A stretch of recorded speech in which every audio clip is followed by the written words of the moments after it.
반려동물 인구 1000만 시대, 반려인들의 가장 큰 관심사는 우리 아이의 건강입니다. 반려동물 건강관리의 모든 것을 알려드립니다.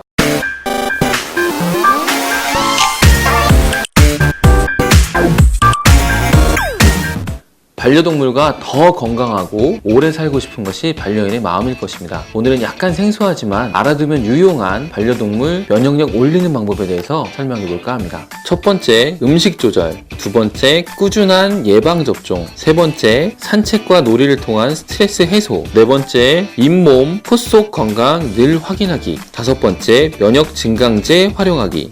여섯 번째, 기존 병력 잘 관리하기. 첫 번째인 음식 조절입니다.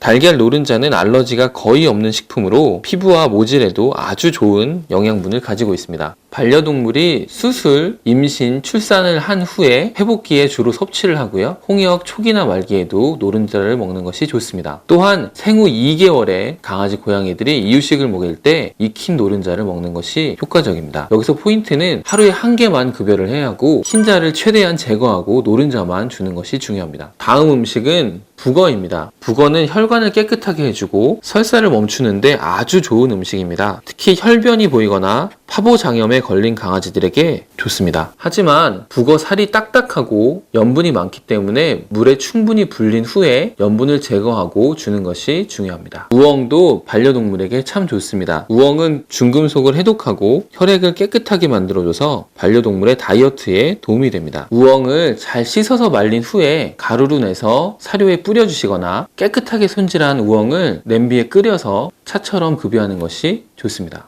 버섯류도 반려동물에게 추천을 드립니다. 비타민 B1, B2가 풍부한 표고버섯은 레티넨이라는 항암 물질이 들어있고 치아도 튼튼하게 만들어줍니다. 특히 지금과 같은 장마철이나 폭염, 야외 활동이 어려운 시기에는 산책이 힘들기 때문에 비타민 D가 풍부한 표고버섯, 새송이버섯, 타리버섯 같은 것을 꼭 급여하시는 것이 상당히 중요합니다.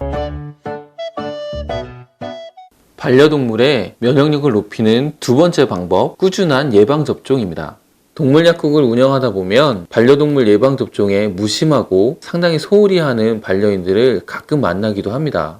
우리 강아지는 회충약만 먹일 거예요. 얘는 산책을 안 나가요. 약이 필요가 없어요. 뭐 죽으면 그만이지 뭐 한다고 그렇게 돈을 써? 라고 얘기하는 답변을 들을 때 상당히 슬픕니다. 갓 태어난 강아지, 고양이는 어미로부터 탯줄과 초유를 통해서 전해받은 모체 이행 항체, 즉 수동 면역이 존재하지만 생후 6주 이후에는 질병 방어 능력을 상실합니다. 그래서 백신 접종을 통해서 새로운 면역체계, 능동 면역을 발현시켜줘야 합니다. 이 시기부터는 예방 접종 프로그램이 시작되고 2-3주 간격으로 반복 접종을 해야 합니다. 성견이 된 강아지는 면역력 보강을 위해서 1년에 1회씩 추가 접종을 해주는 것이 제일 좋습니다. 도베르만과 같은 몇몇 견종은 항체 형성이 훨씬 오래 걸려서 예방접종이 끝난 뒤 항체 검사를 통해서 따로 항체 형성 여부를 확인하기도 합니다. 광견병은 인수 공통 감염증입니다. 그래서 약간 특이한데요. 광견병 예방접종은 생후 3개월 이후에 하며 그 이전에는 다른 동물들과 접촉을 안 하시는 것이 좋습니다. 동물약국의 경우 강아지는 꼭 처방전이 필요하고요. 고양이의 경우는 그냥 사실 수 있지만 약국에서는 판매 기록부를 작성해야 합니다. 보건소의 경우는 특정 시기에 신청을 하면 무료로 나눠주는데 반려동물이 등록되어 있어야 합니다. 반려동물의 면역력을 높이는 세 번째 방법, 산책과 놀이를 통한 스트레스 해소입니다. 반려동물은 예전 야생의 습성이 아직 DNA 속에 남아 있습니다. 그래서 산책과 먹이 찾기 놀이를 필수적으로 해줘야 합니다. 또한 활동량을 제한하지 않고 에너지를 발산할 수 있는 환경을 만들어주면 가정에서도 소란을 피우지 않습니다. 강아지의 경우 먹이를 숨겨서 찾아 먹도록 하는 급여 패드, 영어로 스너플 매트라고 하는데요. 일명 노즈워크라고 하죠. 반려견의 왕성한 활동과 호기심을 충족하는데 상당히 도움이 됩니다.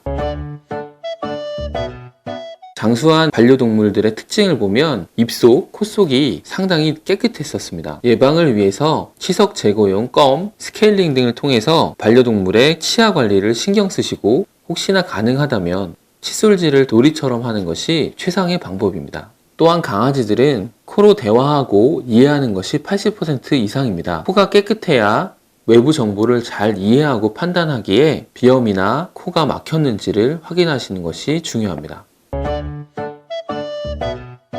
반려동물의 면역력을 높이는 5번째 방법, 면역 증강제를 사용하는 것입니다. 동물약국에서는 BSK 주사액, 카토살, 카토풀, 토노살, 카라실, 그리고 바이아민 같은 주사액들이 구비되어 있습니다. 사람들 수액을 맞는 것과 비슷합니다. 면역력을 올리고 영양분을 넣어주는 역할을 하는데요. 10kg 이하를 4cc 정도 투여하고 10kg 이상일 때는 10cc, 그리고 대형 동물의 경우 40kg 이상은 꼭 20cc 이상을 투여해야 합니다. 가격은 2만원에서 6만원, 최대 10만원 이하를 생각하시면 될 것 같습니다. 필요한 경우 동물 약사님들과 상의하시길 바랍니다.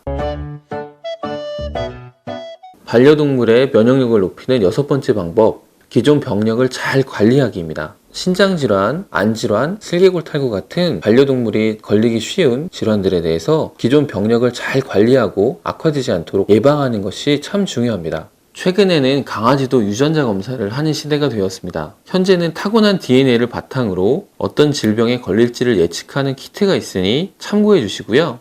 2020년 하반기 이후로는 강아지 DNA 검사와 맞춤형 사료에 대해서 동물약국에서 상담이 가능할 예정이니 많은 관심을 부탁드립니다.